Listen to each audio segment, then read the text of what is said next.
नमस्कार प्यारे छात्रों, आप Rajkumar Patel sir YouTube channel पर। आज हम इस वीडियो के माध्यम से आपको कक्षा छठवीं का संस्कृत का जो पेपर हुआ है 12 मार्च 2025 को, इसका हल हम आपको इस वीडियो के माध्यम से बता रहे हैं। तो आइए शुरू करते हैं। आपको बता दें पेपर जो था 2.5 घंटे का पेपर था, 60 नंबर का पेपर था।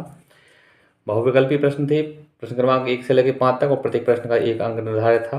प्रश्न पहला है, यात्रिका कस्मात् स्थानानां महत्त्वं जानन्ति। इसका पहला विकल्प सही है, मार्गदर्शकात्। दूसरा प्रश्न है, चत्वारः बालकाः वाक्य अस्मिन् चत्वारः इति पदे लिंगम अस्ति। तो इसमें पुल्लिंग है, सी ऑप्शन इसका सही है। तीसरा प्रश्न है, सर्वस्य भूषणम विद्या। सी ऑप्शन इसका भी सही है। चौथा प्रश्न है, सर्वम सुखम ददाति। सब सुखों को देती है, तो प्रकृति सब सुखों को देती है। डी ऑप्शन इसका सही है। पांचवा प्रश्न है, निम्नलिखितेषु उपसर्गः अस्ति। निम्नलिखित में से उपसर्ग कौन सा है? तो इसमें अनु उपसर्ग है। बी ऑप्शन में जो लिखा है, बी ऑप्शन इसका सही है। आगे रिक्त स्थानानि, प्रश्न क्रमांक 6 से 10 तक रिक्त स्थान है और प्रत्येक प्रश्न के 1 अंक है। छठवां प्रश्न है, नर्मदाया उत्तर दिशि खालिस्तान पर्वत अस्ति। नर्मदा के उत्तर दिशा में खालिस्तान पर्वत है, जिसमें आएगा विंध्याचल। सातवां प्रश्न, एकतया जनाः देशस्य खालिस्तान कुर्वन्ति। इसमें आएगा रक्षाम। आठवां प्रश्न है, अवदेशः खालिस्तान अग्रजः अस्ति। इसमें आएगा ग्रीसस्य। नौवां प्रश्न है, वयमेव भारतस्य यापि मंगलम खालिस्तान। यहाँ आएगा करिष्यामः। 10वां प्रश्न है, खादती पदे खालिस्तान पुरुषः अस्ति। तो खादती शब्द में जो है वो प्रथम पुरुष है। आगे अति लघुत्तरीय प्रश्न है, प्रश्न क्रमांक 11 से लेकर 16 तक अति लघुत्तरीय प्रश्न और प्रत्येक प्रश्न के 2 नंबर निर्धारित हैं।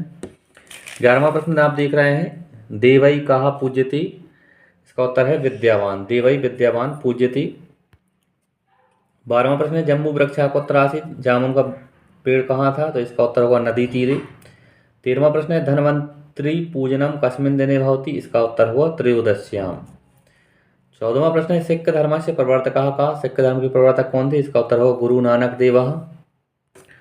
15वां प्रश्न है, वयम कान रक्षिष्यामः। हमें किसकी रक्षा करनी है? इसका उत्तर होगा सज्जनान। सज्जनों की हमें रक्षा करनी है। 16वां प्रश्न है, हिमालय शब्द से पंचमी विभक्ति एक वचनम भवति। हिमालय शब्द का हमें पंचमी विभक्ति एक वचन लिखना है, तो इसका होगा हिमालयात्। आगे लघुत्तरीय प्रश्न, प्रश्न क्रमांक 17 से 22 तक लघुत्तरीय प्रश्न है। प्रत्येक प्रश्न के 3 अंक निर्धारित हैं।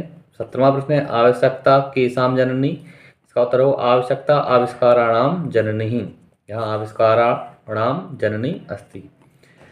18वां प्रश्न है, उज्जैनी कस्मात् नगरात् पश्चिम दिशि अस्ति। इसका उत्तर होगा कस्मात्। यहाँ उज्जैनी कस्मात् शब्द हटाएंगे, लिखेंगे भोपाल नगरात् पश्चिम दिशि अस्ति। 19वां प्रश्न है, मनुष्यस्य श्रेष्ठता केन भवति। इसका उत्तर होगा मनुष्यस्य श्रेष्ठता चरित्रेण भवति। केन शब्द हटा के आपको चरित्रेण लिखना है। 20वां प्रश्न है, निर्देशानुसारम उत्तरम लिखा। निर्देशानुसार उत्तर लिखना है। गणेशः शब्दे संधि अस्ति। तो गणेश शब्द में संधि, इसमें स्वर संधि है। स्वर संधि में भी गुण स्वर संधि है। पठित्वा शब्दे प्रत्यय अस्ति। पठित्वा में कित्वा प्रत्यय है। हस्ति शब्दे धातु अस्ति। तो हस्ति में हस धातु है। आगे 21वां प्रश्न है, अधोलिखित संख्या संस्कृत शब्देषु लिखित। निम्नलिखित संख्याओं को आपको संस्कृत में लिखना है। आप यहाँ देख रहे हैं 6 को लिखेंगे 60, 8 को लिखेंगे 8, 10 के लिए लिखेंगे हम 10। इस प्रकार से ये आप संख्याएं लिखेंगे। 22वां प्रश्न है, 100 पाठ्य पुस्तकात् एकम श्लोकम लिखत। यह अस्मिन् प्रश्न पत्रे नास्ति। इस प्रश्न में आपको अपनी पाठ्य पुस्तक से एक श्लोक लिखना है जो इस प्रश्न पत्र में नहीं आया हो। आगे दीर्घोत्तरीय प्रश्न है, प्रश्न क्रमांक 23 से 26 तक दीर्घोत्तरीय प्रश्न। प्रत्येक प्रश्न के 5 अंक निर्धारित हैं। 23वां प्रश्न है, अधोलिखित गद्यांशम पठित्वा प्रश्नानाम उत्तराणि संस्कृते लिखाते। यहाँ एक गद्यांश है। पहला प्रश्न देखते हैं, कहा लोकहिताय तपति। इसका उत्तर होगा सूर्यः लोकहिताय तपति।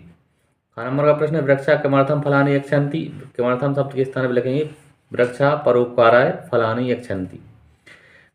अगला प्रश्न है, के परोपकाराय जलम बरसंती। यहाँ लिखेंगे हम के शब्द हटा के मेघा परोपकाराय जलम बरसंती।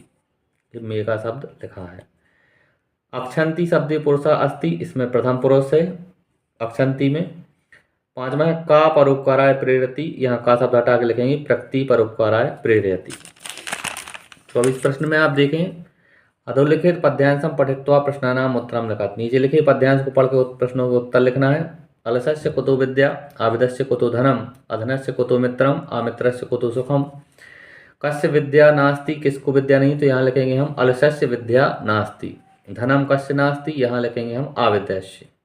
धनम आविदस्य नास्ति। अलसस्य किम नास्ति, तो अलसस्य विद्याम नास्ति।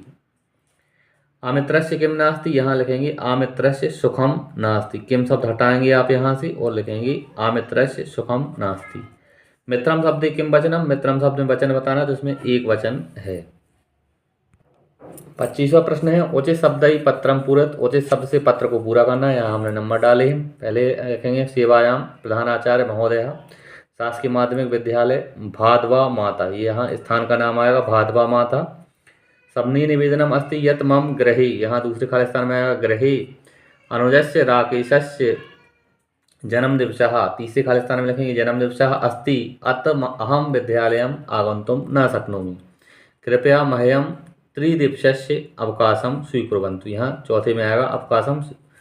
धन्यवाद, यहाँ दिनांक डालेंगे और यहाँ लिखा जाएगा भवतः शिष्यः जानवी, यहाँ नाम लिखा जाएगा। इस प्रकार से पत्र पूरा होगा। अब एक बार और यहाँ इन नंबरों से भी मिला सकते। 26वां और अंतिम प्रश्न है अधोलिखित शब्दानां प्रयोगम कृत्वा चित्र आधारेण पंचवाक्यानि संस्कृत लिखा। नीचे लिखी शब्दों के आधार पर का प्रयोग करके हमें चित्र के अनुसार 5 वाक्य लिखने हैं। आप यहाँ देख रहे हैं मंडूकः नदी जलम गजः वृक्षः, ये चित्र है। गजे पंके पततः, हाथी जो है दलदल में पंख में कीचड़ में धंसा गिरा हुआ है। मंडूकः नदी तीरे वसति। तीसरा वाक्य वृक्षे पक्षिणः विराजति। चौथा है जलम शीतलम अस्ति। पांचवा है गजः पंके पततः मृतश्च। और छठवां आप लिख सकते हैं यत्र महान पंकः अस्ति, यहाँ एक महान दलदल या पंख कीचड़ है। तरह से प्यारे छात्रों, इस वीडियो के माध्यम से हमने 12 मार्च 2025 को जो कक्षा 6वीं का संस्कृत का पेपर हुआ इसका हल आपको बताया है। अगर आपको ये हल अच्छा लगा है तो आप हमारे चैनल को सब्सक्राइब करें, वीडियो को लाइक करें और अपने दोस्तों के साथ शेयर करें। धन्यवाद। जय हिंद, वंदे मातरम।